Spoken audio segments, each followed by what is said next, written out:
कृषि मंत्री शिल्पी नेहा तिर्की ने आज विभाग के कर्मचारी और अधिकारियों के साथ समीक्षा बैठक की। आपको बता दें कि मुख्यमंत्री हेमंत सोरेन के दिशा निर्देश के अनुसार जितने भी मंत्री हैं बनाए गए हैं वो अपने विभाग की समीक्षा बैठक कर रहे, ताकि आगे 5 साल क्या काम करना है, कैसे जनता को लाभ पहुंचाना है, कैसे जनता को खुश करना है और कैसे फिर एक बार जनता का भरोसा जीतना है, उसी को लेकर लगातार जितने भी उनके मंत्री बनाए गए हैं वो समीक्षा बैठक कर रहे हैं, ताकि उनको लाभ पहुंचाया जा सके। और अधिकारियों को शिल्पी नेहा तिर्की ने दिशा निर्देश जारी किया, जिसमें कहा गया कि जनता के बीच में जाकर काम करे। मौके पर क्या कुछ कहा, आइए आपको सुनाते हैं। भी आ सकता है, किसानों से आ सकता है, हमारे कोऑपरेटिव्स के सदस्य से आ सकता है, तो हम सभी को वो एक ओपन माइंड रख के काम करने की आवश्यकता है। दूसरी चीज है, जितने भी उच्च अधिकारी हैं सभी को निर्देशित किया गया है कि सप्ताह में 2 दिन वो फील्ड में रहेंगे। अपने अपने विभाग के जो भी चलाए जा रहे कार्यक्रम है उसमें वो सप्ताह में 2 दिन उपस्थित रहेंगे, ताकि जमीन स्तर की जो चुनौतियां हैं उनको हम लोग इस बैठक में ला सकें। हम लोग महीने भर इस बैठक को भी लगातार करेंगे, ताकि जो चुनौतियां हैं वो लगातार हमारे सामने रियल टाइम आ सके। इसके अलावे उन्हें साफ निर्देशित भी किया गया है कि केंद्र सरकार के द्वारा चलाई जा रही कोई भी योजना जब झारखंड में यहाँ पे आएगी, हमारे कृषि, पशुपालन और सहकारिता से संबंधित, तो पहले उसका समीक्षा हम लोग व्यक्तिगत रूप से यहाँ करेंगे। जब हमारे राज्य सरकार उन योजनाओं से कन्विंस्ड रहेगी, तभी हम लोग आगे उन योजनाओं को लेकर आगे बढ़ेंगे। साथ ही साथ 3 चीजों में विशेष ध्यान रहेगा आने वाले समय में। जो एफपीओज हैं उनको हम लोग और कैसे बढ़ावा दे। दूसरी चीज है, जो मवेशियों के लिए जो बाजार होती हैं उन बाजारों को हम लोग और कितना कैसे दुरुस्त करें, बढ़िया करें। और जो किसानों को दुविधा होता है, जो दिक्कतें होती हैं मवेशियों को खरीद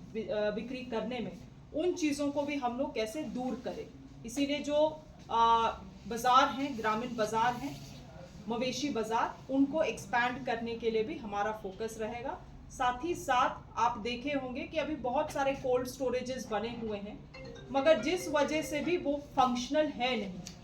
तो नए कोल्ड स्टोरेजेस के प्रोजेक्ट के बजाय जो ग्रामीण क्षेत्र की बाजार हैं उनको हम लोग कैसे दुरुस्त करें, उसमें भी हमारा गहरा ध्यान रहेगा। साथ ही साथ कुछ छोटे रहेगा कि इन ऐसी विभाग बैठक करने के बाद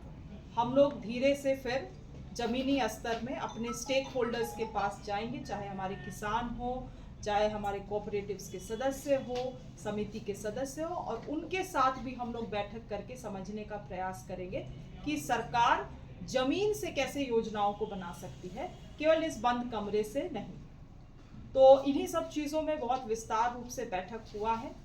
और मुझे लगता है कि नए ऊर्जा के साथ हमारी विभाग काम करेगी, क्योंकि हमारे डिपार्टमेंट के सभी लोग,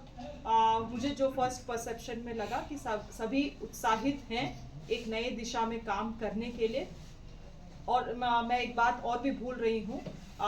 मेधा डेयरी को भी प्रमोट करने के लिए और उस ब्रांड को भी और एक्सपैंड करने के लिए भी हमारा विजन और फोकस में आज चर्चा हुआ है। तो सभी लोग उत्साहित हैं, और मुझे लगता है एक नए ऊर्जा के साथ हमारा डिपार्टमेंट काम करेगा, क्योंकि हमेशा कृषि विभाग को बहुत नज़र से देखा गया है कि क्या ही ज़्यादा से ज़्यादा कर सकते हैं, मगर मैंने हमेशा इस बात को कहा है कि इस विभाग में अपार क्षमता है, और हम लोग गहराई से चीज़ों को समझ के काम करें, और जो हमारे एक्सपर्टीज़ हैं, चाहे इस राज्य में या अन्य राज्य में, उन एक्सपर्टीज़ का भी मदद लेके काम करें, तो हम लोग बहुत बेहतर इस विभाग में कर सकते हैं। बतौर कृषि मंत्री मैंने कृषि, पशुपालन और सहकारिता विभाग का हम लोगों ने समीक्षा बैठक किया, जिसमें सभी उच्च अधिकारी उपस्थित रहे। और इस बैठक में विशेष रूप से हमारा उद्देश्य था कि हम लोग समझें कि हर एक वर्टिकल में, हर एक जो विभाग के विंग है, उसमें कौन कौन सी योजनाएं अभी जारी हैं, और हमारे चुनौतियां क्या हैं जो आने वाले कुछ एक महीना में जो हमारी बजट है उसको हम लोग पूरे तरीके से उपयोग कर सके। काफ़ी विस्तार से ये बैठक चला, काफ़ी लंबा बैठक चला, बहुत सारी चीज़ें निकल के आई हैं, मगर फिर भी क्योंकि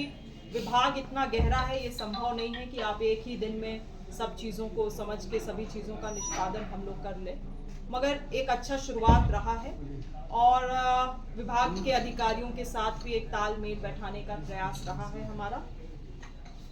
हमारे विभाग के जितने भी उच्च अधिकारी हैं उनको निर्देशित किया गया है, क्योंकि मैं सबसे युवा मंत्री भी हूँ, तो युवा विचारों के लिए एक खुला दिमाग रखें, गहरी समझ रखें, ताकि हम नए चीज़ों को कर सकें। और में आमतौर पर धान की खेती होती है, पैदावार करते हैं किसान, लेकिन अन्य फसलों की पैदावार की तरफ उनका ध्यान जाए, वो अन्य फसलों की पैदावार करें। विभाग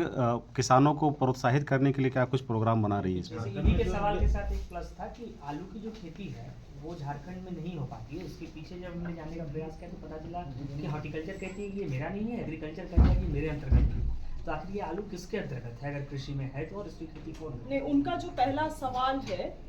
आपने जो कहा कि हाँ खरीफ क्रॉप्स में जो होता है उसमें किसानों का ज़्यादा ध्यान रहता है। देखिए, इसमें जवाब ये भी है कि पारंपरिक रूप से झारखंड जैसे राज्य में खरीफ उत्पाद में ज़्यादा ध्यान रहा है, रबी में ज़्यादा कम रहा है। तो ये विभाग के लिए भी एक चुनौती है, मगर मुझे लगता है अवेयरनेस से और सही दाम अगर उन्हें मिले तो निश्चित रूप से हम एक शिफ्ट देख पाएंगे। दूसरा सवाल जो आप कह रहे हैं आलू के बारे में, देखिए सही तरीके से